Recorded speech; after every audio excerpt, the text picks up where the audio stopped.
press the bell icon on the YouTube app and never miss another update. एक भक्त है, उसने अभी कुछ महीने पहले उपदेश लिया।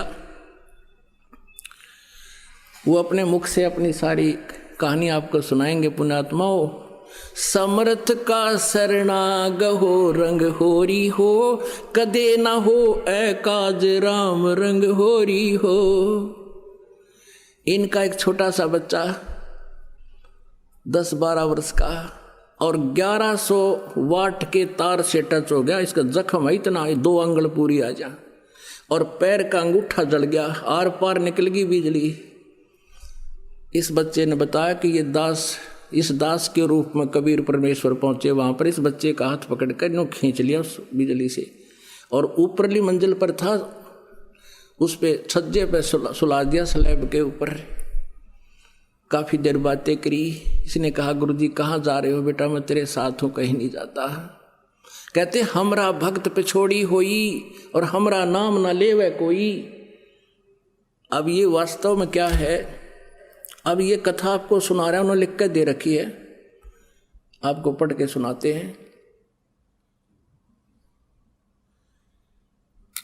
मैं भक्त सुरेश दास पुत्र श्री चांद राम निवासी गांव दनाना जिला सोनीपत और फिलहाल शास्त्री नगर रोहतक हरियाणा में रहता हूँ। वास्तव में ये मेरे चाचा का लड़का है, सगे चाचा का लड़का। और न्यू क्या करें, घर का जोगी जोगड़ा, बाहर का जोगी सिद्ध, इनके साथ ऐसी हो रही थी बताई। अब ये दास आपको बहुत बार बताता है कि जैसे परमात्मा स्वयं आए हुए थे कबीर जी, उसमें वो स्वयं कहते भी थे कि मैं हूँ भाई पूर्ण परमात्मा, लेकिन किसी के दच्चा ना थी। और अब गरीबदास जी को अपने प्रमाण दिए, उन्होंने प्रमाण किया कि हम सुल्तानी नानक तारे दादू को उपदेश दिया, जात दुल्हा भेद नहीं पाया, काशी माए कबीर होया। तो ऐसे इनको भ्रम था, इस दास पर विश्वास नहीं किया। इनकी पत्नी को प्रेत बाधा थी और उन्होंने सारे जंतर मंत्र करते रहे। मैं पढ़कर सुनाता हूँ, बाकी शेष इन्होंने लिख कर दिया है।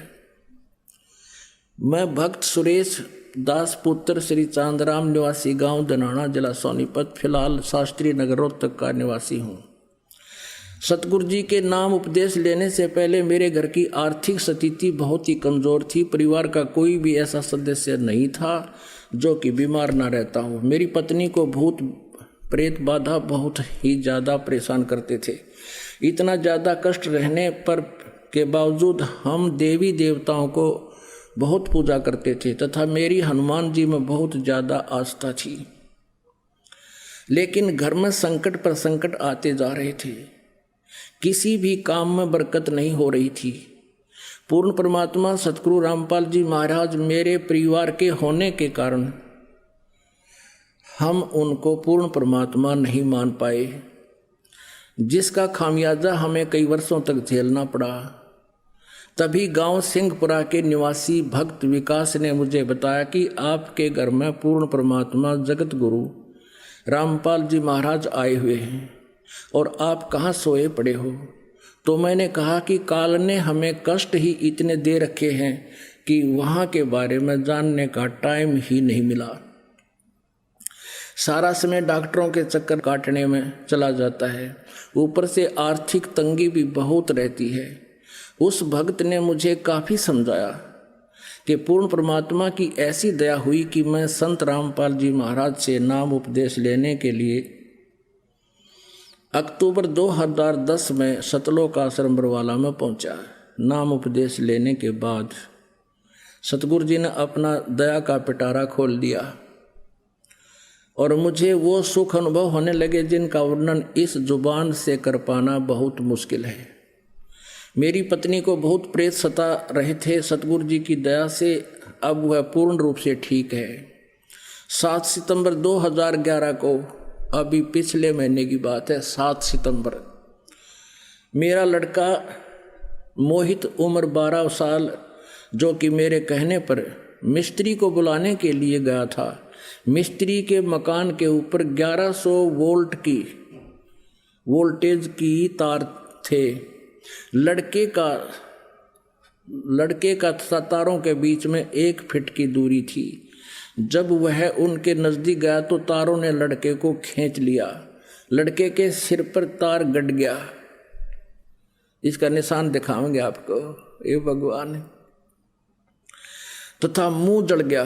बिजली सारे शरीर में प्रवेश करके पैर के अंगूठे की हड्डी को तोड़ कर निकल गई। उसमें मेरे लड़के को सतगुरु रामपाल जी महाराज बहुत ही चमकदार शरीर यानी तेजोमय शरीर सहित दिखाई दिए।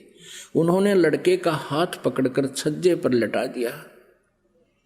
फिर लड़के की और सतगुरु जी की बात हुई तथा जब सतगुरु जी जाने लगे तो लड़के ने पूछा, गुरु जी कहाँ जा रहे हो? क्योंकि बेहोश था उस टाइम लड़का और आत्मा से बातें हो रही थी। सतगुरु जी ने कहा, बेटा मैं तेरे साथ हूँ, तू घबरा मत। उसके बाद हम लड़के को हॉस्पिटल में ले गए। वहाँ पर भी लड़के को गुरुजी दिखाई दिए और मेरे लड़के ने कहा कि गुरुजी मेरे साथ हैं, तुम घबराओ मत। यदि आज हम परमेश्वर कबीर जी की शरण में नहीं होते तो हमारा लड़का जिंदा नहीं होता और हमें बहुत कष्ट का सामना करना पड़ता। बोलो सतगुरुदेव की जय। अब आपको दिखाते हैं, अभी आपको दिखाते हैं इस बच्चे का जो स्थिति। अब देख, अभी तो 1 महीने में लगभग 1 महीना हो गया, ऊपर हो गया, बल्कि बहुत फर्क हो गया। इसकी पहले की जो तस्वीर ले रखी है इन्होंने वो भी दिखाते हैं, देखना।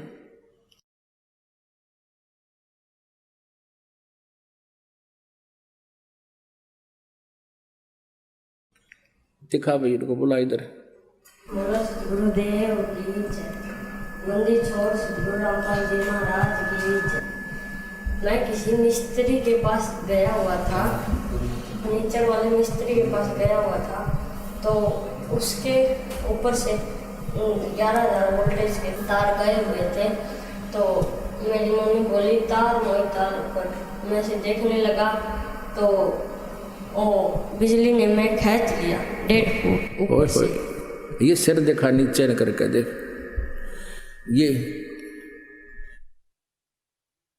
ये निशान पड़ रहा है लड़के का। ये नीचा कर गर्दन थोड़ी सी, ये देख उतर जाओगे वो। ओए होए होए, ये बंदी छोड़। ये तो 1 महीने के बाद ये स्थिति 2 उंगल पूरी आ जाए ना, इतना खड्डा था इस बच्चे का। पैर का अंगूठा देखो इसका है। अब तो ये बहुत ठीक हो गया ना, कत्ती कंडेम होया पड़ा था उस दिन। पुण्यात्माओं, समर्थ का सरना गहो रंग होरी हो, कदे ना हो ऐ काज राम रंग होरी हो। हमरा भक्त पे छोड़ी होई, तुम्हारा नाम ना लेवे कोई। परमात्मा कहते जब हमारे भक्ता पर आपत्ति आ गई तो हमारा नाम कौन लेगा। अब ये जो मैंने पढ़कर सुनाया है, ये भक्त सुरेश है, मेरे सगे चाचा का लड़का है। और वही बात है, घर का जोगी जोगड़ा बाहर का जोगी सदे। ये तो परमात्मा कहते हैं मैं रो तू सृष्टि को, सृष्टि रोवे मोहे। गरीबदास इस वियोग को समझ नहीं सकता कोई। अब क्या स्थिति थी इनकी। इसकी माता भी आई हुई है लड़के की यहाँ पर। उस दिन आई, इसमें 40 किलो वजन था और आज पहलवान कैसी हो रही है। नाम लिए 5-6 साल भर नाम लिया हुआ है, सारी बाधाएं दूर होगी, सब चिंताएं मिट गई। तो पुण्यात्माओं, यह समर्थ की ओट है। दुख दोंद उपादम जीव बंधे, समर्थ की नहीं उपासा है। इस समर्थ की उपासना ना करने से हम दुख पा रहे हैं। समर्थ की आडम होने के बाद कहते हैं ये उन्हीं की सुनवाई होती है, उन्हीं के ये दुख दूर होते हैं। ये लड़का मृत्यु को प्राप्त होना था अगर ये शरण में नहीं होते। कहते हैं पति भरता जमी पर जो जो धर है पाओ, समर्थ झाड़ू देते है ना काटा लग जावे। कहते जो जैसे आज 10 सत्संग करा था, इतना लंबा चौड़ा विस्तार है, इतना ज्ञान हटाना पड़ता है। ये प्रसंग रह गया कि पति भरता यानी जो एक परमेश्वर पर आधारित हो जाती हैं पुण्यात्माएं, फिर वो समर्थ परमात्मा उनके जीवन रूपी सफर में जितने भी बाधाएं आनी होती हैं पापों के जो कारण दुख होना होता है, उन पाप रूपी कांटों को उस जीवन रूपी सफर में बुहारते चलते हैं, कहीं मेरी प्यारी आत्मा के कोई दुख ना हो जा। ये वही प्रमाण समझ लो। बोलो सतगुरुदेव।